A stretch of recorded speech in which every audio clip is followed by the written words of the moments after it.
Chat chat chat सुनो, क्या तुम इल्यूमिनाटी के ऊपर भरोसा करते हो? डीप वेब, डार्क वेब और क्या इल्यूमिनाटी, तुमने वर्ड सुना है? क्या तुम्हें लगता है कि इल्यूमिनाटी रियल है? क्योंकि आज जो मैं तुम्हें जो चीज दिखाने वाला हूँ वो तुम्हारे होश उड़ा देगी। I swear to God, after this stream तुम एक्चुअली में अपने दोस्त को बताओगे जाके ये चीज कि भाई तूने कभी ये चीज नोटिस करी है? ये जो चीज है ना, ये बहुत स्कैरी है। अरे मैं चाहता था कि तुम लोग ना देखो, क्योंकि जब मैंने भी देखा ना तभी मेरा मन था कि यार ये क्या है, मैंने तो एक्सपेक्ट नहीं किया था ये ऐसा हो सकता है। देखो, इफ तुम्हें लगता है कि लाइक दुनिया को जो लोग राज कर रहे हैं वो है लाइक इलॉन मस्क जैसे लोग जिनके पास बहुत पैसा है, या यूएसए का प्राइम मिनिस्टर या इंडिया का प्राइम मिनिस्टर, तो नहीं। एक्चुअली में ये जो वर्ल्ड को कंट्रोल कर रहा है ना, ये कुछ सीक्रेट लोग हैं जो कि तुम्हें खुद नहीं पता वो कौन है। एंड वही ये प्राइम मिनिस्टर या जो इलॉन मस्क है ना, इनको भी कंट्रोल करते हैं। उसी को लोग बोलते हैं काइंडा इल्यूमिनाटी। पहले बहुत सारे लोग बोलते थे कि इल्यूमिनाटी असली है कि नहीं है, वो है ये नहीं है, बट आई विल से कि कुछ ना कुछ है। अगर हम इल्यूमिनाटी डालेंगे तो हम इल्यूमिनाटी के विकिपीडिया पे आ जाएंगे, ठीक है। और इल्यूमिनाटी का तुम इफ देखोगे ना तो इल्यूमिनाटी का ये है define. Illuminati is a name given to several groups, both are real and fictitious. Historically the name usually refers to Brahmin Illuminati and Bavarian Illuminati. यूल से ये सीक्रेट सोसाइटी होती है, ठीक है, एक सीक्रेट ग्रुप होता है इल्यूमिनाटी, उसको बोलते हैं। अब इल्यूमिनाटी के ऊपर ना बहुत सारी चीजें हैं। अब द रीजन आई से कि ये जो गवर्नमेंट है ना, गवर्नमेंट वो काइंड किसी ना किसी वे में साइंस से जुड़ी हो सकती है विद इल्यूमिनाटी। बिकॉज अगर तुम इल्यूमिनाटी की जो स्पेलिंग है, अगर तुम इसको उल्टा करोगे, ये रहा इल्यूमिनाटी और मैंने इल्यूमिनाटी को ना उल्टा लिख दिया, और अब अगर मैं इसको ना सर्च करूं ऑन गूगल तो तुम्हें पता है क्या आता है? मैंने एनएसए तो सर्च ही नहीं किया था, मैंने नेशनल सिक्योरिटी एजेंसी जो है ना उसके बारे में तो सर्च ही नहीं किया था। एनएसए की वेबसाइट क्यों खुल रही? ये एनएसए ना एक सीक्रेट सर्विस होती है लाइक यूएसए की। If you see, look at this, मैंने तो इल्यूमिनाटी उल्टा लिखा था, तो एनएसए की वेबसाइट कैसे खुल गई? And if you go illuminati.com लिखूं तो क्या होगा? The connection to itunumuli.com is not secure, continue. Okay मैं कुछ गलत हरकतें ना कर दूं। कंटिन्यू टू साइड, ये कहीं पर लुक, व्हाट द फ्रिक, तुमने कुछ नोटिस किया? तुमने कुछ नोटिस किया? It is impossible, it is impossible, it is impossible. Look at this, look at this, मैं तुम्हें दिखाता हूं। चैट, डिड यू सी क्या हुआ? मैं मनु को बुलाता हूँ। मनु, देखो इल्यूमिनाटी पता है ना, ठीक है, मैं तेको दिखाता हूँ। इल्यूमिनाटी देख, दिस इज इल्यूमिनाटी, ठीक है। इल्यूमिनाटी की यही स्पेलिंग है ना आरती। अगर तू इसकी स्पेलिंग को उल्टा करेगी तो ये स्पेलिंग बनेगी। तो अगर तू इस वर्ड को जो है ना, क्योंकि लोग बिलीव नहीं करेंगे, तू कहीं पर भी इसको डालेगी तो देखो तेरे हिसाब से क्या आएगा? इसी वर्ड रिलेटेड कुछ चीजें आएगी ना। But look at this, USA की एनएसए एजेंसी क्यों आती है? ये सीक्रेट एजेंसी काइंड ऑफ होती है, ठीक है, सिक्योरिटी एजेंसी। अब यूल से कि ओके कुछ तो सीन हुआ होगा, ठीक है। अब अगर तू इसको कॉपी करेगी और अगर तू गूगल पे जाएगी एंड यहाँ पर डालती है दिस थिंग, अब तो हमने एनएसए बिल्कुल सर्च नहीं किया ना, एंड इफ इंटर करेंगे तो पहले तो ये वेबसाइट ओपन नहीं होगी, ठीक है, पहले तो ये ओपन ही नहीं होगी। Look at this, that's the thing, that's the thing. मैं ये बता रहा हूँ कि ये हो क्यों रहा है, लाइक व्हाट, इसका मीनिंग क्या है? इज इट लाइक, मैं बता रहा हूँ इस बिकॉज, इसलिए मैं बोल रहा हूँ कि दीज नेशनल एजेंसीज या ये कुछ भी है ना, ये सब ना कोई सीक्रेट ग्रुप वो करता है। एंड अभी ये चीज रिसेंटली ना इस हफ्ते कुछ, मैं तुम्हें बता रहा हूँ कि जो हम देखते हैं ना, मे बी इल्यूमिनाटी ना एक्चुअली में एलियंस हो। इसी से लिखते हो, इसी से लाइक हम इसकी बात कर रहे थे ना, तभी मेरे को याद आया था। मेरे को फिंग भाई ने एक्चुअली बोला था, फिंग भाई ने मेरे को इसके ऊपर रिएक्ट करने के लिए बोला था, the darkest monster of dark web के बारे में। मैं परसों नरसों मिला था फिंग भाई से एंड हमने खाना खाया था एक जगह पे, एंड उस लाइक रचित मैं एक नई वीडियो डाल रहा हूँ एंड मेरे हिसाब से तेरे को स्ट्रीम पे रिएक्ट करना चाहिए, तो विल रिएक्ट टू ये वीडियो एंड देखते हैं कि ये है क्या। Use headphones for the best experience. Okay,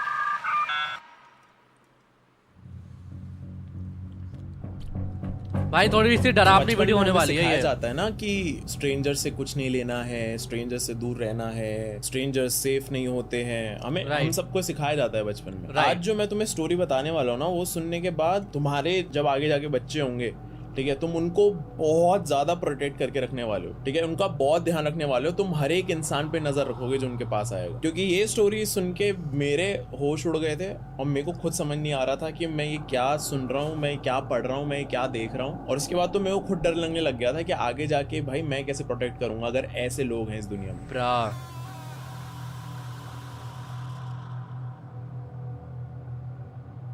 भाई दिस लुक्स गुड।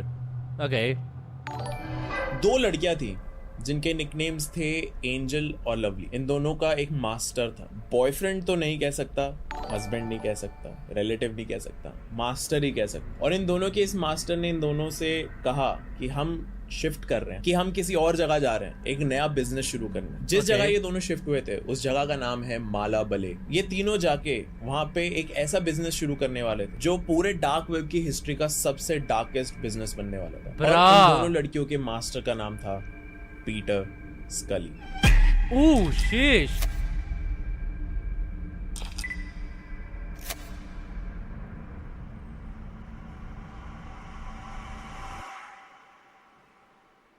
अच्छी लग अगर रहा तुम ये है। वीडियो पहली बार देख रहे हो और तुम्हें कोई आइडिया नहीं कि डार्क वेब क्या है, तो इस चैनल पे एक सीरीज है, तुम्हें इस वीडियो से पहले कुछ 5, 7, 8 वीडियोस देखनी पड़ेंगी। लेकिन अगर तुम वो नहीं भी देखते हो तो भी ये स्टोरी सुन के तुम्हें समझ आ जाएगा कि पीटर स्कली कैसा इंसान था। और तुम्हें शायद विश्वास भी ना हो कि ऐसे लोग एग्जिस्ट करते हैं।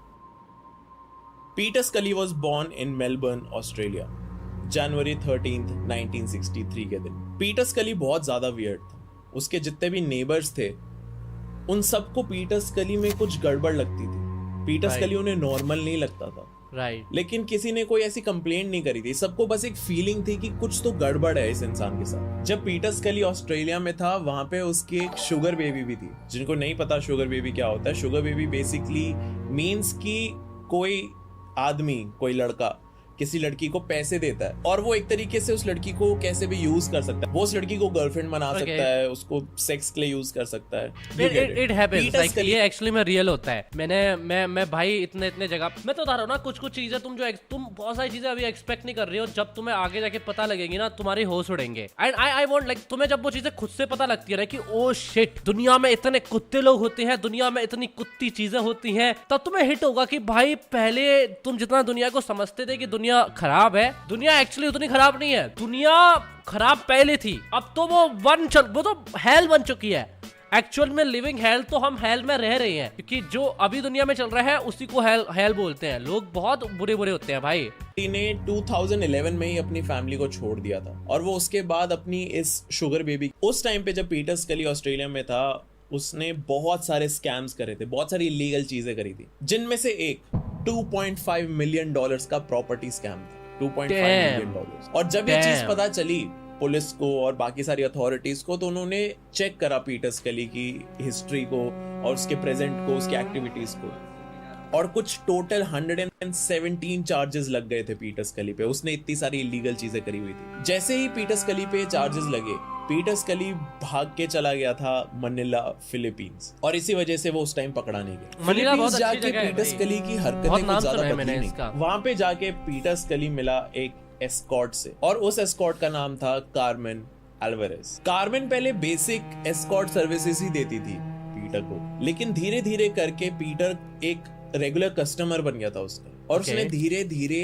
कार्मेन को अंदर से ही साइकोलॉजिकली ब्रेक करना शुरू कर दिया था। उसकी हिम्मत तोड़ने लग गया था वो, उसको वो टॉर्चर करता था, और बहुत सारे अलग अलग डिस्टर्बिंग तरीकों से वो कार्मेन के साथ सेक्सुअल एक्टिविटीज में इन्वॉल्व रहता था। वो ऐसी चीजें करता था कार्मेन के साथ जो मैं कैमरा पे बोल भी नहीं सकता। कार्मेन की हिम्मत इतनी ज्यादा टूट चुकी थी, वो मेंटली इतना ज्यादा ट्रॉमा में थी कि वो एक तरीके से पीटर की स्लेव बन चुकी थी। और one of the first slaves में से एक नाम कार्मेन का था। पीटर ने फिलीपींस जाके जो सबसे पहले अपने स्लेव्स बनाए थे, जो उसकी फर्स्ट एस्कॉर्ट्स थी सारी, उनमें से एक कार्मेन थी। कार्मेन और पीटर का एक तुम समझते हो स्लेव का मीनिंग क्या होता है? स्लेव तब बन जाता है आदमी तब ही लाइक कि वो मेरा मास्टर है, दैट मींस मेरी पूरी जिंदगी उसके हाथ में है। इफ वो मेरे को मारना चाहे तो वो अभी मार सकता है, इफ वो मुझे जिंदा रखना चाहे तो वो जिंदा रखेगा।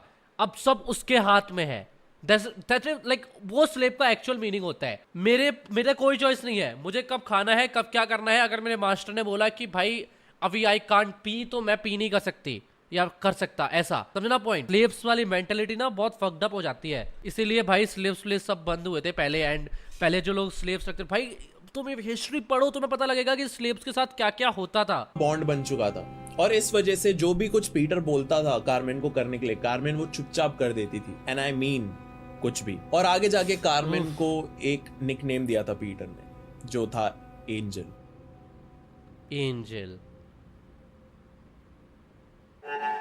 ये क्या डार्क उसके वेब पे ये थोड़े क्या टाइम करेगा? बाद ही टॉर्चर वॉर्चर पीटर वाली ने एक स्ट्रीम्स। और प्रोस्टिट्यूट को बुलाया और उस प्रोस्टिट्यूट का नाम था लिजेल मार्गोलो ओके और उसको निकनेम दिया गया था लवली। तो ये दो बहुत खास एस्कॉर्ट कह सकते हैं, प्रोस्टिट्यूट कह सकते हैं, स्लेव कह सकते हैं, थी पीटर स्कली की, लवली और एंजल। ये दो नाम याद रखना, ये बहुत ज्यादा इंपॉर्टेंट है। पीटर के पास ये दोनों लड़कियां थी जो बेसिकली पीटर की स्लेव थी और पीटर जो भी इनसे कहता था करने को वो ये चुपचाप कर देती थी। पीटर का इन दोनों के साथ इतना स्ट्रॉन्ग ट्रॉमा बॉन्ड बन चुका था। भाई इतना बुड्ढा लग रहा है भाई दिखने में तो ये पीटर। एक्चुअली वो लोगों की हिम्मत बहुत जल्दी तोड़ देता था, उनको बहुत अच्छे से मैनिपुलेट करता था और उनको बहुत ही जल्दी अपना स्लेव बना लेता था। अब उसके तरीके क्या थे वो तो किसी को भी नहीं पता। एक दिन पीटर ने आके बोला कि हम तीनों, पीटर, एंजल और लवली, हम तीनों शिफ्ट हो जाते हैं। अब सवाल आया कहाँ पे, और उसका जवाब था मालाबले। मालाबले एक जगह है जहाँ पे इन तीनों ने प्लान करा कि ये मूव कर जाएंगे वहां पे और वहां जाके एक नया बिजनेस शुरू करेंगे। लेकिन उस टाइम पे एंजल और लवली को कोई आइडिया नहीं था कि वो बिजनेस क्या होने वाला है, लेकिन पीटर को अच्छे से पता था। ये तीनों फिल्म्स बनाने वाले थे और ये फिल्म्स एक स्पेसिफिक जॉनर की होने वाली और वो जॉनर था torture, hardcore. Hardcore, what is एक हार्डकोर? बहुत ही फेमस बुक है द डार्केस्ट वेब। उस बुक के अंदर ये जो जॉनरा है फिल्म का हार्डकोर, इसकी एक बहुत ही स्पेसिफिक डेफिनेशन दी हुई है और वो डेफिनेशन खुद ही पढ़ने में काफी डिस्टर्बिंग है। ओके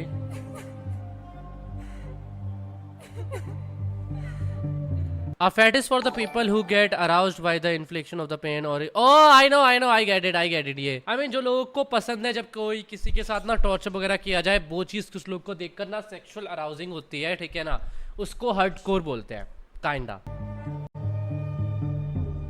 शिफ्ट होने के बाद ये जो जॉनरा है हार्डकोर, इस जॉनरा की फिल्म्स का एक प्रॉपर डायरेक्टर बन गया था स्कली। ओके और ये फिल्म्स मिलती थी एक वेबसाइट पे, एक डार्क वेब वेबसाइट पे, जिसका नाम था हर्ट टू द कोर, जिसको बनाया था एक बंदे ने जिसका नाम था लक्स। लक्स के बारे में अभी बात नहीं करेंगे, वो कभी किसी और वीडियो में बताऊंगा मैं तुम्हें। पीटर स्कली को धीरे धीरे समझ आ गया था कि वो ऐसी फिल्म्स बना के, ऐसी डिस्टर्बिंग फिल्म्स बना के बहुत ज्यादा पैसे कमा सकता है और इसी वजह से उसने अपना एक नया बिजनेस शुरू करा जिसका नाम उसने रखा था नो लिमिट्स फन। अब तुम समझ, मेरे को एक चीज समझ में नहीं आती कि like you know deep dark web पे ना हम जैसे नॉर्मल लोग तो जाते नहीं है और डीप एंड डार्क वेब पे ना पैसा सबसे ज्यादा होता है, तो आखिर डीप एंड डार्क वेब पे जाता कौन है? मतलब सबसे अमीर लोग, दैट मीन सबसे खराब लोग तो सबसे अमीर लोग हो गए, तो दुनिया में सबसे खराब लोग हैं वो सबसे अमीर लोग हैं। गए होगे कि इस बिजनेस में कैसी फिल्म्स बनाई जाती थी। अब इस बिजनेस में तीन लोग थे, पीटर स्कली, लवली और एंजल। पीटर स्कली का तुम्हें थोड़ा आइडिया लग ही गया होगा कि दिमाग कैसे चलता था। अब सवाल ये आता है कि एंजल और लवली का क्या काम था। एंजल और लवली का एक ही काम था कि वो छोटे बच्चों को पकड़ के लाए, उन बच्चों को जिनके पास खाने के पैसे नहीं है, जिनके बारे में कोई केयर नहीं करता, जिनके बारे में कोई परवाह नहीं करता। ये डॉन से बच्चों रिलेटेड कुछ आगे जाके होगा। ऐसे बच्चों को पकड़ के लाए, बच्चों को टॉर्चर किया जाएगा, हम इनको प्रॉपर केयर देंगे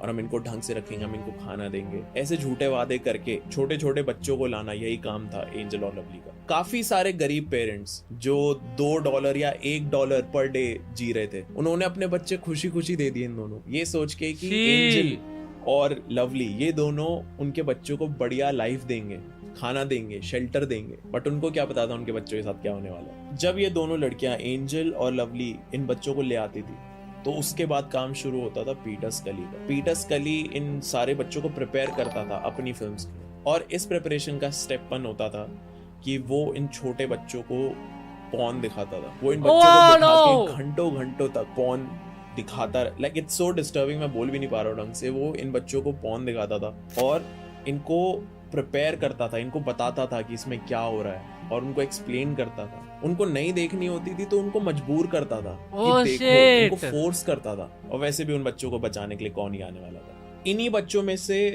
2 लड़कियां थी जिनकी एज थी 9 साल और 12 साल, जिनको यही 9 और 12 ब्रो लवली पकड़ के लाए थे। दिस इज अराउंड 2012 और ये जो दोनों लड़कियां थी जो 9 साल और 12 साल की थी, इनको 5 दिन तक टॉर्चर करा गया। इनके पेरेंट्स ने तो इन दोनों को bro I can't watch this video, मेरे पे यार शिट, ये बहुत हार्ड वीडियो जा रही है। ये सोच के कि इनके बारे में कोई परवाह करेगा, इनको खाना देगा, शेल्टर देगा, लेकिन उनको क्या पता था बहुत हार्ड हो रही है भाई मेरे लिए, टॉर्चर हो रहा है और उसको रिकॉर्ड करा जा रहा है और डार्क वेब पे डाल के बेचा जा रहा है for money। उन दोनों लड़कियों को बहुत ज्यादा टॉर्चर करा गया। उन 5 दिन की स्टार्टिंग में उन दोनं लड़कियों की अब आई सी कि क्यों मेरे से फिंग बोल रहा था स्ट्रीम पे देखने के लिए, क्योंकि ही सेड कि भाई तू नहीं देख पाएगा इसको स्ट्रीम पे।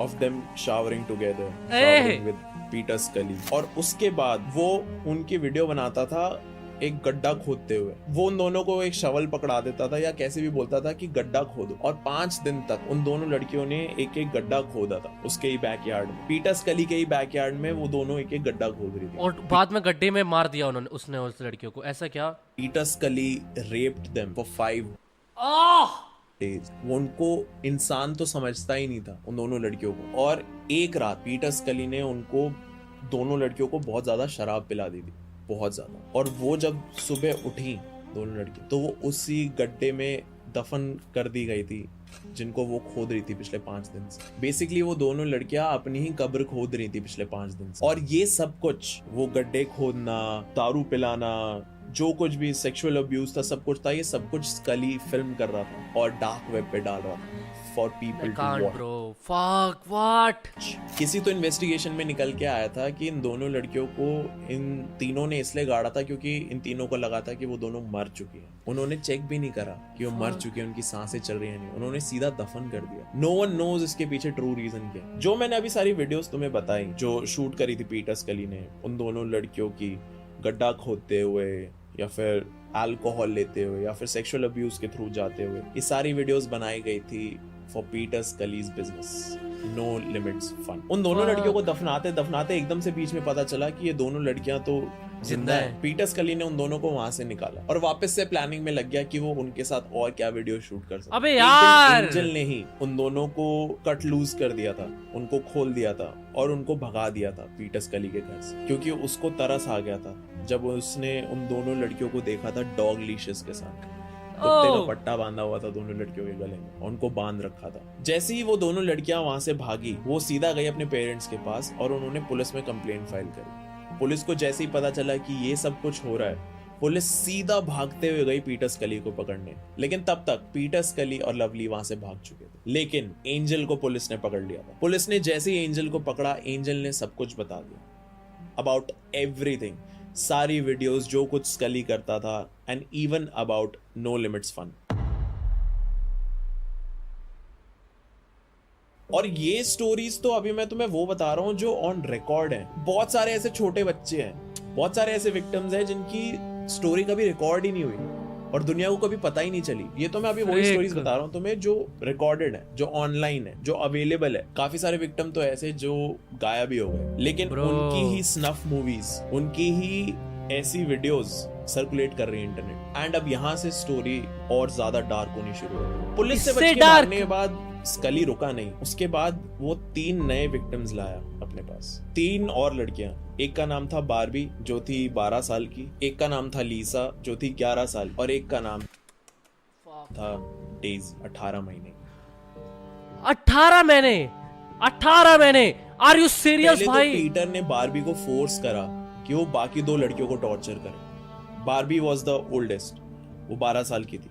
वो बारबी को फोर्स करता था कि वो लीजा और डेजी को टॉर्चर करे। And Daisy was 18 months old, 18 महीने की लड़की, उसको टॉर्चर कर रहे थे। और इस टॉर्चर के बाद पूरे डार्क वेब की सबसे डिस्टर्बिंग वीडियो या फिर सबसे डिस्टर्बिंग स्नफ मूवी शूट हुई थी, Daisy's Destruction. Oh no. Again मैं रिपीट कर रहा हूं, मैंने वीडियोस नहीं देखी हैं, ना ही मैं देखना चाहता हूं, ठीक है। तुम में से अगर कोई भी इन वीडियोस को सर्च कर रहा है और कोई भी देख रहा है, dude what's wrong with you? I know मेरी वीडियोस में देख के बहुत क्यूरियोसिटी जाग सकती है कि इन वीडियोस में क्या है, ये सब कुछ है। Don't watch it. तुम सेम इंसान नहीं रहोगे इन वीडियोस को देखने के बाद, एंड इट्स इलीगल। तुम अगर पकड़े गए तो तुम्हें कोई नहीं बचा सकता। मैं तुम्हें क्यों कह रहा हूँ कि ये वीडियोस नहीं देखनी, क्योंकि मैंने इस वीडियो की डिटेल्स पढ़ी। तुम्हें डिटेल्स पढ़नी है? 18 months old Daisy was tied up, had duct tape placed over her mouth and was hung upside down. नहीं, मैं नहीं पढ़ सकता भाई। ये जो वीडियो थी डेजीज डिस्ट्रक्शन, इसके अंदर मेन अब्यूजर जो था वो पीटर स्कली नहीं था, इट वाज लिजेल लवली। वो थी मेन अब्यूजर, क्योंकि वो वही कर रही थी जो पीटर स्कली उसको कैमरा के पीछे से बता रहा था करने को। तुमने अभी पढ़ ही लिया होगा कि वीडियो में क्या क्या हुआ है। पीटर स्कली मोस्ट ऑफ द टाइम उस स्नफ मूवी में डेजीज डिस्ट्रक्शन में कैमरा के पीछे रहा, और वो तभी कैमरा के सामने आया जब वो खुद अब्यूज कर रहा था डेजी को। और पता है इन सब चीजों में सबसे फक्ड अप बात क्या है कि जब ये सब कुछ चल रहा था, स्कली रेगुलरली नई नई वीडियोस पोस्ट कर रहा था। कितने सारे लोग थे डार्क वेब पे जिनको ये वीडियोस खरीदनी थी, जो हजारों हजारों डॉलर्स दे रहे थे इन वीडियोस के लिए, क्योंकि इस दुनिया में बहुत सारे लोग ऐसे हैं जिनको इन स्नफ मूवीज में प्लेजर मिलता है। इट्स सो फकिंग डिस्टर्बिंग कि ऐसे लोग एग्जिस्ट करते हैं, और ऐसे लोग इतने ज्यादा अमाउंट में एग्जिस्ट करते हैं, इतने सारे लोग हैं। It's so fucking disturbing. जब ये सारी वीडियोस बन रही थी, डेजी के साथ ये सब कुछ हो रहा था, बाकी सारे विक्टिम्स के साथ ये सब कुछ हो रहा था, वो वीडियोस डल रही थी, तो एक साइड पे ये सब कुछ हो रहा था और दूसरी साइड पे लोग थे, जेन्युइन लोग थे जो ये वीडियोस खरीद रहे थे अपने प्लेजर के लिए। तो अब ये वीडियो तो वही लोग देख सकते हैं जो इस जॉनरा को देखते आ रहे हैं और जो पैसे देते हैं। ये इन सारे स्नफ मूवी लवर्स के लिए एक्सक्लूसिव कंटेंट था, राइट, कि वो पैसे दे के ही देख सकते हैं इस चीज। और इन्हीं सारे वॉचर्स के बीच में एक बंदा था, मैथ्यू ग्राहम, जिसने यही वीडियो खरीद के अपनी website hurt to the core पे लीक कर दी। यस, मैंने तुम्हें पहले बताया था हर्ट टू द कोर का क्रिएटर है, उसका नाम है लक्स, और वो लक्स और कोई नहीं मैथ्यू ग्राहम ही था। इस इंसान ने पीटर स्कली की जो ये फिल्म थी, जो ये वीडियो थी डेजीज डिस्ट्रक्शन, उसको लीक कर दिया था अपनी वेबसाइट। जैसे ये वीडियो लीक हुई, इसके बारे में पता चला पुलिस को। पहले तो पुलिस खुद शॉक में चली गई कि ऐसा भी कुछ हो सकता है, ऐसे भी लोग एग्जिस्ट करते हैं, और वो और ज्यादा शॉक में थी कि लोग इन चीजों को खरीद रहे हैं। पुलिस के सामने कुछ ऐसा आ गया था जो वो कभी सोच भी नहीं सकते थे। उन्होंने इस पूरी दुनिया की एक ऐसी साइड देख ली थी जिसको ना वो बिलीव करना चाह रहे थे और ना ही बिलीव कर पा रहे। भाई ट्रॉमेटिक है ये तो। इसके बाद सीधा सीधा पुलिस गई है पीटर स्कली को पकड़ने, और पीटर स्कली को जब उन्होंने पकड़ा तो उन्होंने ये सब कुछ रिकॉर्ड करा, तुम खुद देख सकते हो।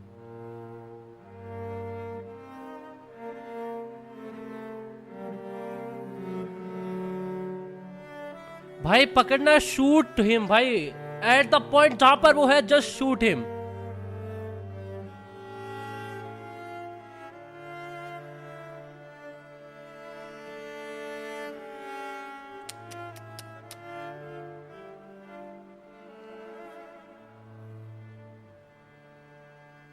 डेजीज डिस्ट्रक्शन खाली पीटर स्कली ने नहीं बनाई थी, बल्कि उस वीडियो में मेन अब्यूजर वाज लाइजल। लेकिन एक बहुत फक्ड अप बात बताता हूँ तुम्हें, लाइजल को जब अरेस्ट करा गया, उसको बाद में छोड़ दिया गया due to lack of evidence.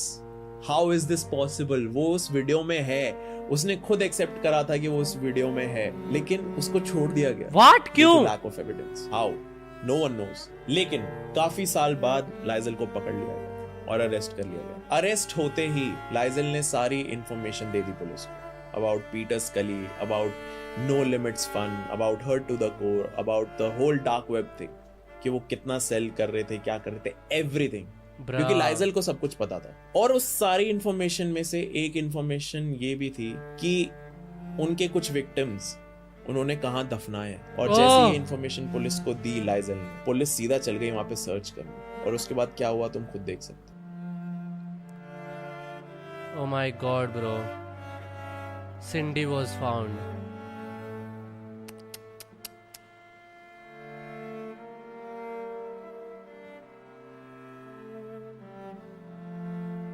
Barbie.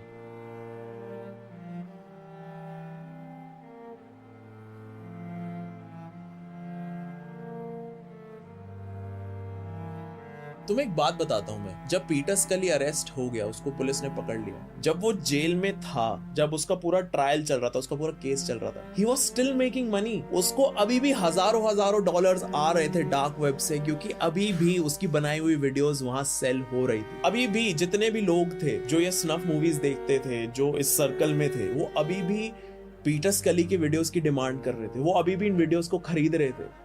तो इमेजिन करो कि ऐसे कितने सारे लोग होंगे जो हजारों डॉलर दे रहे हैं पीटर स्कली की ये डिस्टर्बिंग, डिस्गस्टिंग स्नफ मूवीज देखने के लिए।